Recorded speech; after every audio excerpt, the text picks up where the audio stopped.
Vous êtes-vous déjà demandé combien de fois vous avez été respecté parce que vous étiez bon? Avez-vous déjà eu l'impression que plus vous essayez de plaire, moins vous êtes apprécié? Et si votre obsession d'être une bonne personne était précisément ce qui vous détruit? Tout le monde voit ce que vous semblez être. Peu de gens ressentent ce que vous êtes. Nicolas Machiavel. La vérité est simple mais cruelle. Vous êtes fatigué. Vous ne savez peut-être même pas exactement pourquoi. Mais vous le sentez. Vous avez l'impression de porter un fardeau invisible. Une obligation constante de tout équilibrer, de plaire à tout le monde, d'éviter les conflits, d'être compréhensif. Dès votre plus jeune âge, on vous a appris qu'il fallait être bon, que les bons gagnaient à la fin, qu'il suffisait d'être juste, honnête et humble et que le monde, dans sa justice intrinsèque, le reconnaîtrait. Et si tout cela n'était qu'un mensonge confortable, un scénario que l'on vous a enseigné pour vous rendre obéissant, prévisible et manipulable? Combien de fois avez-vous fait taire votre voix pour préserver la paix? Combien de fois avez-vous ravalé vos larmes, votre colère, votre fierté, juste pour ne décevoir personne? Combien de fois avez-vous laissé quelqu'un vous humilier, avant de sourire et de dire que ce n'était pas grave? Cette gentillesse dont on vous a dit qu'elle était une vertu n'est peut-être qu'un collier déguisé.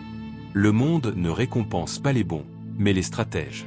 Et si vous êtes ici, en train d'écouter ceci, c'est parce que vous l'avez ressenti vous-même. Vous avez été frustré d'être le gentil, la personne compréhensive, l'ami qui comprend tout, et vous avez réalisé avec une douleur silencieuse que plus vous donnez, moins vous recevez.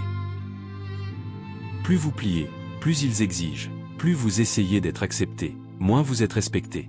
C'est là que Machiavel entre en scène. Non pas comme le diable que l'histoire a dépeint, mais comme l'un des premiers hommes à avoir le courage de dire la vérité toute nue. La morale pure, détachée de la réalité, est un piège. Être perçu comme bon n'est pas la même chose qu'être efficace, et vivre en essayant de plaire à tout le monde, c'est devenir l'otage de sa propre bonté. Cette vidéo est une invitation à la rupture. Traversons ensemble le voile des mensonges moralisateurs. Exposons l'inconfort, la vérité sombre et inutile qui se cache derrière l'obsession d'être bon. Il n'est pas nécessaire de devenir cruel. Mais tu dois te réveiller, car tant que tu essaieras de plaire à tout le monde, tu seras l'esclave de l'image que l'on s'est faite de toi. Et si tu es déjà fatigué d'être utilisé, ignoré, rejeté, il est peut-être temps d'apprendre de Machiavel ce qu'on ne t'a jamais appris. Comment cesser d'être gentil et commencer à être respecté. Êtes-vous prêt? Alors venez, car la transformation commence maintenant. Vous avez grandi en entendant que la bonne chose à faire était d'être une bonne personne, que la gentillesse engendre la gentillesse, qu'il suffit d'être honnête, juste et patient pour que l'univers conspire en votre faveur. Et si je vous disais que cette idée est un piège soigneusement déguisé? Que la bonté sans stratégie n'est qu'un appât dans un monde qui fonctionne à l'intérêt, à la domination et à l'utilité. La vérité, c'est qu'être bon, au sens commun, est devenu synonyme d'effacement. Être bon, c'est ne pas se défendre, ne pas dire non, ne pas provoquer d'inconfort. Être bon, c'est faire taire sa propre douleur pour ne pas déranger. Et le plus pervers, c'est que plus on essaie d'être bon, plus on s'éloigne de ce que l'on est vraiment. Être bon, comme on vous l'a appris, c'est s'oublier pour correspondre aux attentes des autres. C'est être un acteur sur une scène sociale, récitant des répliques auxquelles on ne croit plus. Et le public applaudit, mais pas par admiration. Il applaudit parce que c'est pratique, parce que tant que vous restez prévisible, accessible, docile, vous êtes inoffensif. Et ce qui ne menace pas n'est pas respecté non plus. Machiavel, dans sa clarté brutale, disait que le souverain qui ne veut être que bon finira par être détruit par ceux qui ne le sont pas. La bonté seule n'est pas la vertu, c'est la naïveté. Et la naïveté, dans ce monde, est une invitation à l'abus. L'homme qui veut toujours agir vertueusement est voué à la ruine parmi tant d'autres qui ne sont pas vertueux. Nicolas Machiavel, le prince, relit cette phrase. Laisse-toi blesser s'il le faut, car cette coupure pourrait être le début de ta liberté. La vérité, c'est que vous avez été élevé pour plaire, pas pour vivre. On vous a appris dès votre plus jeune âge que votre acceptation dépendait de votre obéissance. Ne criez pas, c'est moche. Ravale tes larmes, sois gentil. C'est ainsi que, petit à petit, vous avez appris que sentir n'était pas bien, que réagir était impoli, qu'imposer des limites était agressif. Vous avez appris à vous mutiler émotionnellement pour être accepté. Mais la question que je vous pose maintenant est: accepté par qui? Respecté par qui? Valorisé par qui? Parce qu'en fin de compte, même si vous faites tout ce qu'il faut, vous vous sentez toujours invisible. Vous devez toujours mendier pour être reconnu. Vous continuez à vivre avec le sentiment d'être toujours en dette, toujours en manque, toujours presque assez. C'est là que l'effondrement commence. La gentillesse est devenue une prison. Vous êtes enfermé dans une cellule décorée de belles phrases. Vous êtes si gentil, si compréhensif, toujours si équilibré. Mais derrière chaque compliment se cache une accusation tacite. Continue à t'annuler pour que je me sente à l'aise. Et vous continuez, même quand ça fait mal, même quand vous vous rebellez, même quand votre silence crie de l'intérieur. Le drame, c'est qu'on prend cette souffrance pour de la noblesse. On pense faire ce qu'il faut, être droit. Mais le monde ne voit pas son intention. Le monde réagit à sa position. On peut avoir le cœur le plus pur et être piétiné, car la pureté sans présence n'est qu'une victime de plus sur le sol. La gentillesse sans force devient une monnaie d'échange pour les malins, une excuse pour les exploiteurs, un plat de résistance pour les prédateurs émotionnels qui se nourrissent de votre culpabilité, de votre hésitation, de votre désir désespéré d'être accepté. Et plus vous essayez de montrer que vous êtes digne de confiance, plus vous devenez un outil. Pas une personne, un outil. Vous en êtes-vous rendu compte ? Avez-vous réalisé que ceux qui inspirent le respect n'ont pas besoin d'expliquer quoi que ce soit ? As-tu remarqué que ceux qui ont des limites, même si elles ne sont pas appréciées, sont écoutés ? Alors que toi, avec toute ta gentillesse, tu es toujours interrompu, surchargé, oublié ?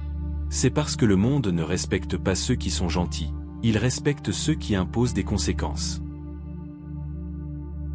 Machiavel n'était pas un partisan de la cruauté, mais un chirurgien de la réalité. Il a regardé le monde et a vu ce que personne ne voulait voir. La morale, quand elle est aveugle, c'est une stratégie de domination. Et ceux qui vivent pour faire bonne figure finissent tôt ou tard par tout perdre, y compris eux-mêmes. La bonne personne qui refuse de jouer le jeu devient un objet jetable. On peut tout donner, temps, affection, loyauté, mais le jour où l'on est plus utile, on est ignoré. Et le plus cruel, pas de culpabilité, pas de ressentiment. Après tout, vous n'avez jamais exigé plus que cela. Le monde comprend les limites, il ne comprend pas les sacrifices. Voici donc la première vérité inconfortable qu'il faut dire. Votre gentillesse vous emprisonne. Non pas parce qu'elle est mauvaise, mais parce qu'elle est utilisée contre vous. Et tant que vous vous cacherez derrière l'image d'une bonne personne, vous vous priverez de votre force, de votre voix, de votre dignité. Vous n'êtes pas né en voulant plaire à tout le monde. Cette soif d'acceptation, cette urgence d'éviter les conflits, cette peur d'être une nuisance ont été apprises, conditionnées, imposées. Dès votre plus jeune âge, vous avez compris, peut-être sans mots, peut-être seulement avec des regards et des punitions subtiles, qu'il ne suffisait pas d'être tout à fait soi-même. Vous avez appris que l'amour avait un prix, et que ce prix était votre silence. Enfant, il suffisait de dire « je n'aime pas ça », ou que ça me faisait mal, il suffisait de se faire dire qu'on était gâté, ingrat, exagéré. Il suffisait de pleurer au mauvais moment pour être réprimandé. Il suffisait d'être soi-même, spontané, émotif, honnête, pour être façonné. Et vous l'avez été. Cela a commencé par de petits gestes, un sourire forcé par-ci, un mensonge de circonstance par-là, et c'est vite devenu un mode de vie. Avaler des grenouilles, céder avant qu'ils ne le demandent, faire semblant de ne pas s'en soucier, tout cela est devenu une routine, parce qu'à un moment donné de votre histoire, vous avez appris que votre survie émotionnelle dépendait du fait de ne pas être rejeté. Le problème, cette adaptation est devenue une soumission, un mécanisme automatique d'abandon de soi. Vous êtes passé maître dans l'art de sentir ce que l'autre personne veut entendre, de sentir l'ambiance, de mesurer vos mots, d'anticiper la déception, juste pour éviter l'inconfort d'être vu sous un mauvais jour. Mais savez-vous ce qui est le plus cruel ? Vous pensez que c'est l'empathie, mais ce n'est pas le cas. C'est la peur. La peur d'être rejeté, la peur d'être jugé, la peur d'être traité d'égoïste, de difficile, d'insensible, la peur d'être ce que vous êtes vraiment. Avec des limites, des désirs, de la colère et une voix. Et pendant que vous vivez cette peur déguisée en gentillesse, le monde voit en vous exactement ce que vous montrez, de la faiblesse. Machiavel le savait. Il ne parlait pas de psychologie au sens moderne du terme, mais il comprenait l'âme humaine comme personne d'autre. Il savait que les gens respectent ceux qui imposent des conséquences. Il savait que ceux qui ne menacent jamais, n'affrontent jamais, n'imposent jamais, ne sont jamais pris au sérieux. Et cela s'applique à vous. Vous pouvez être gentil, mais si vous ne prenez jamais position, vous serez traité comme un outil et non comme une présence. Vous pouvez être généreux, mais si vous n'en dites jamais assez, vous serez épuisé jusqu'à la corde. Et le pire, Personne ne se sentira coupable, car le monde ne mesure pas la gentillesse, mais l'utilité. Et si votre gentillesse est toujours offerte, sans critères, sans réciprocité, sans pause, elle cesse d'être une vertu, elle devient une ressource. Avez-vous déjà remarqué que les gentils sont-ils toujours en train de courir après? Toujours à se justifier, à expliquer, à s'excuser d'exister? Alors que ceux qui posent des limites, même si elles ne sont pas très agréables, sont écoutés, respectés et on se souvient d'eux? Ce n'est pas un hasard, c'est une structure psychologique, une hiérarchie de pouvoir émotionnel. La personne soumise vit dans la crainte d'être abandonnée. La personne affirmée vit en sachant clairement qui peut rester et qui peut partir. La personne soumise se cache derrière des masques d'empathie. La personne affirmée montre son visage, même lorsque c'est inconfortable. La personne soumise s'attend à ce que sa gentillesse parle d'elle-même. Les personnes qui s'affirment savent que sans présence, il n'y a pas de respect. Et voici l'une des plus grandes confusions émotionnelles de notre génération, l'idée qu'être gentil est la même chose qu'être bon. Ce n'est pas le cas. Être gentil, c'est être agréable. Être gentil, c'est être juste. Être gentil, c'est éviter les conflits. Être gentil, c'est faire face à ce qui est nécessaire. Être gentil, c'est sourire à l'extérieur tout en saignant à l'intérieur. Être gentil, c'est dire « cela me fait mal et je ne le supporterai plus ». La psychologie de la soumission est en fait la psychologie de la peur. La peur de briser des liens fragiles. La peur de ne pas être aimé. La peur de perdre un espace qui n'existe que parce que vous avez accepté de vivre replié sur vous-même. Mais voici la vérité toute crue. Celui qui vit dans la peur d'être abandonné s'abandonne déjà chaque jour. Et si vous continuez à vivre ainsi, par peur de déplaire, par peur d'être incompris, par peur d'être vous, vous finirez par être vide. Vous vous regarderez dans le miroir et vous ne saurez plus qui vous êtes. Vous finirez par être le personnage préféré de tout le monde, sauf le vôtre. Car le prix de la soumission, c'est l'extinction de soi. Machiavel dirait qu'il ne s'agit pas d'être aimé, mais de ne pas être ignoré. Et cela n'arrive que lorsque vous avez le courage de vous défendre, de dire non, de représenter les conséquences. Bien sûr, être cruel n'est pas la solution, mais être inoffensif ne l'est pas non plus. Il y a un juste milieu, mais il n'est accessible que lorsque l'on réalise qu'être soumis, ce n'est pas être bon, c'est être conditionné, c'est être entraîné à plaire. C'est être maintenu dans un état perpétuel de peur et de dépendance émotionnelle. Et vous méritez d'en sortir. Mais pour cela, vous devez faire face à une question brutale. Votre bonté est-elle née de l'amour ou de la peur? Car si c'est de la peur, ce n'est pas de la bonté. C'est une armure, un bouclier, une prison. Et vous n'êtes pas fait pour vivre en prison. Tu as été créé pour devenir entier. Vous avez passé votre vie à croire que vous seriez reconnu pour votre essence.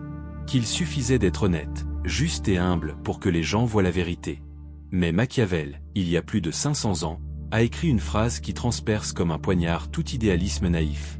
Tout le monde voit ce que vous semblez être, peu ressentent ce que vous êtes vraiment. Nicolas Machiavel, le prince. Cette phrase est un coup, mais aussi une révélation. Elle nous montre que le monde ne répond pas à votre vérité intérieure. Le monde réagit à votre image. Ce que vous représentez, l'impact que vous avez, la crainte ou le respect que vous suscitez. Est-ce cruel? Bien sûr, mais c'est réel. Et tant que vous vivrez dans l'attente de la réalisation de vos bonnes intentions, vous continuerez à être ignoré par ceux qui savent jouer le jeu. Car la vie, qu'on le veuille ou non, est un jeu de perception. Et Machiavel n'a pas écrit pour créer des monstres, mais pour enseigner la survie. Il le savait dans un monde peuplé de loups, n'être qu'un agneau, c'est demander à être dévoré. Mais il y a un moyen de s'en sortir. Et cela commence par une nouvelle sorte de vertu. Pas la vertu prônée par les moralistes, qui exige pureté, passivité et soumission. Mais la vertu machiavélique, un mélange de courage, d'intelligence stratégique, de sang-froid émotionnel et de présence ferme. Machiavel disait que le prince, celui qui veut gouverner sa vie et non être gouverné par elle, doit être comme deux animaux, le renard et le lion.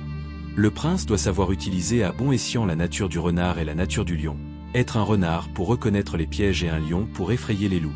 Cette métaphore est l'une des plus brutales et des plus libératrices jamais écrites. Le renard est rusé. Il observe. Il lit ce qui l'entoure. Il perçoit les intentions cachées. Il sait quand se taire et quand bouger. Il ne fait pas confiance aveuglément. Il voit à travers les masques. Le lion, quant à lui, impose le respect. Il ne s'explique pas. Il ne s'excuse pas. Sa présence suffit à dire « Pas avec moi ». Il n'a pas besoin d'être cruel. Il a besoin d'être inévitable. Et voici la clé. Vous devez être les deux. Vous devez voir les jeux émotionnels avant qu'ils ne vous engloutissent. Et vous devez être assez fort pour que les autres réfléchissent à 2 fois avant de tester leurs limites. Car même si cela fait mal, c'est ce que le monde respecte.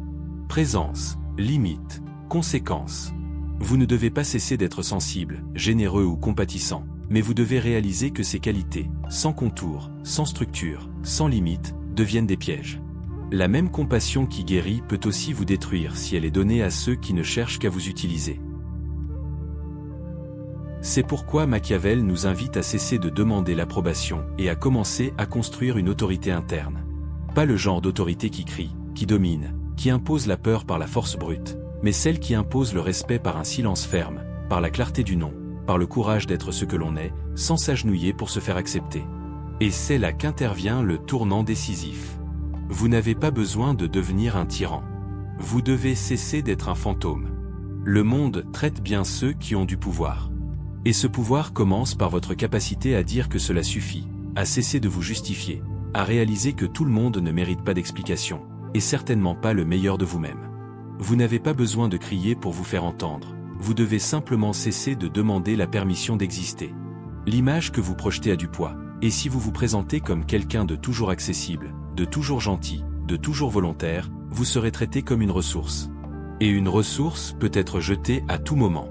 Mais lorsque vous vous présentez avec présence, avec un regard ferme, une voix claire et une position non négociable, vous commencez à changer la façon dont le monde vous perçoit. Et, plus important encore, vous commencez à changer la façon dont vous vous percevez vous-même. Parce que le plus grand pouvoir enseigné par Machiavel n'est pas de dominer les autres, mais de cesser d'être dominé par la peur d'être mal aimé. Vous pouvez être aimé, mais être craint, dans le sens d'être pris au sérieux, de représenter une force, est souvent le moyen le plus sûr d'être respecté. Et le respect est la base de toute relation véritable. Sans lui, tout n'est que théâtre. Alors, regardez-vous maintenant. Avez-vous été un renard? Ou tombez-vous sans cesse dans des pièges émotionnels? Avez-vous été un lion? Ou bien rugissez-vous à l'intérieur tout en souriant à l'extérieur? L'image que vous donnez correspond-elle à la valeur que vous portez? Ou bien vous montrez-vous petit, en espérant que le monde se rendra compte de votre grandeur cachée? Le prince, qui, dans ce contexte, est vous, oui vous, doit se réveiller, enlever le manteau de l'innocence et revêtir l'armure de la clarté. Vous devez apprendre qu'être stratège ne signifie pas trahir votre essence, mais protéger votre vérité. Plus encore, c'est se donner le droit de choisir à qui l'on donne le meilleur de soi. Car le meilleur n'est pas une obligation, c'est un cadeau. Et les cadeaux ne devraient être offerts qu'à ceux qui honorent, pas à ceux qui consomment.